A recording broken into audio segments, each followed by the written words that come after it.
Pour être bien conseillé et obtenir des réponses à vos questions horticoles, voici l'expert en la matière depuis plus de 25 ans. Jean-Pierre Martel du Bio Horticentre. Bonjour Jean-Pierre. Bonjour Dominique. C'est un plaisir de te retrouver et je vais te faire une confidence. Moi, le seul temps où vraiment je relaxe, c'est lorsque je prends le temps d'être sur le terrain et puis de prendre soin de tout ce que Dame Nature m'offre. C'est très thérapeutique. Oui, ça fait du bien. Ouais. Alors, ce qui se passe entre les deux oreilles. Ouais, on décroche. Oui. Dis-moi, il y a un temps choisi dans l'année pour prendre soin de nos arbres fruitiers. Et c'est maintenant, c'est le printemps. Ben, à vrai dire, il y a 2 temps, mais la majorité des gens vont le faire au printemps. Les arbres fruitiers, on va les tailler.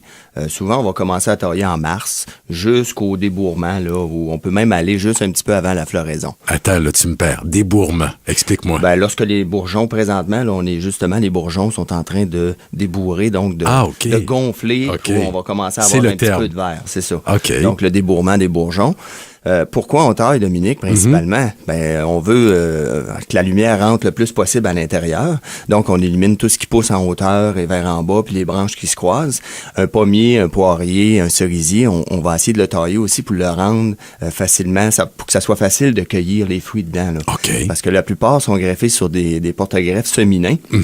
Qui peuvent aller pratiquement jusqu'à 20-25 pieds. Là. Ça prend une grande escabeau pour aller chercher là, les fruits en haut. Puis l'autre raison pourquoi on taille, c'est qu'on veut, au lieu d'avoir sur un pommier, je sais pas moi, 300 pommes de piètre qualité, on va couper plusieurs bourgeons, puis on va essayer d'en avoir une centaine, mais de meilleure qualité. Okay. Pour que l'énergie s'en aille dans ces bourgeons-là.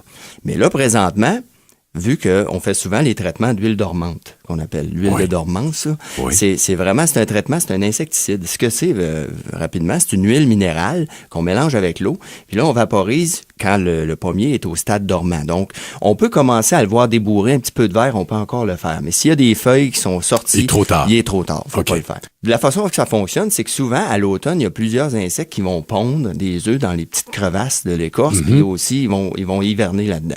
Donc, l'huile dormance, lorsqu'on vaporise, comme on dit, on beurre l'arbre. Là. On en met épais pour que ça coule. Il n'y a pas de gêne. Il n'y a pas de gêne. Ça fait une pellicule, puis ces œufs-là vont manquer d'air, puis ils vont mourir par asphyxie. OK. Donc, on fait le traitement d'huile dormance maintenant, puis on peut aussi, si on a eu des problèmes, parce que dans les dernières années, on a eu beaucoup de problèmes avec la tavelure du pommier, une maladie de feuillage qui fait noircir les feuilles et tomber les feuilles principalement de l'intérieur de l'arbre. Là. On peut combiner le traitement d'huile dormante avec la bouillie soufrée. OK. Donc, qui est un fongicide, et puis c'est le temps de le faire maintenant. Si, bien sûr, on a d'autres questions.